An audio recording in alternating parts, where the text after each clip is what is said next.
அரசாங்கம் நாட்டை சுத்தம் செய்ய போகிறது என்றால் முதலில் இந்தியாவுக்கும் இலங்கைக்கும் இடையிலான ஒப்பந்தங்களில் உள்ள மோசடிகளை சுத்தம் செய்ய வேண்டும் என முன்னாள் அமைச்சர் பந்துல குணவர்தன தெரிவித்துள்ளார். நுகேகொடையில் உள்ள அவரின் இல்லத்தில் நேற்று இடம்பெற்ற விசேட செய்தியாளர் மாநாட்டில் இதனை தெரிவித்த அவர், පළවෙනි ඉන්දියාව හා ශ්‍රී ලංකාව අතර මතුවලා තියෙන රුපියල් කෝටි 300ක් වැඩිපුර ගෙවීම පිළිබඳ ප්‍රශ්නය පිරිසුදු කරන්නකෝ.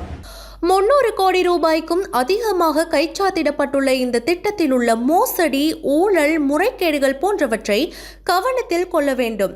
அரசாங்கத்தின் பல்வேறு விடயங்களில் சேறுபூசி நிகழ்ச்சி நடத்துவதை விடுத்து ஒவ்வொரு நடவடிக்கையையும் விரிவாக நாட்டுக்கு முன்வைக்க வேண்டும்.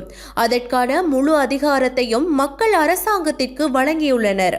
தற்போதைய அரசாங்கத்திற்கு 3/2 பெரும்பான்மையுடன் கூடிய பாராளுமன்றத்தை மக்கள் வழங்கியிருப்பதால் எந்த ஒரு சட்டத்தையும் மாற்றும் வல்லமை அவர்களுக்கு இருக்கின்றது. කරුණ නිශ්චිත වශයෙන් රටට ඉදිරිපත් කළ නිම කරන්න. ඒ සඳහා අවශ්‍ය සම්පූර්ණ බලය ජනතාව විසින් රජයට ලබා දීලා තියෙනවා. 3/2ක පාර්ලිමේන්තුවක් ඕනෑම නීතියක් වෙනස් කිරීමේ හැකියාව තියෙන එකක්. இதன் அடிப்படையில் முதலில் இலங்கையை இந்தியாவிடமிருந்து சுத்தமாக்கி காட்டுமாறு அரசாங்கத்துக்கு சவால் விடுக்கின்றேன் என தெரிவித்துள்ளார்.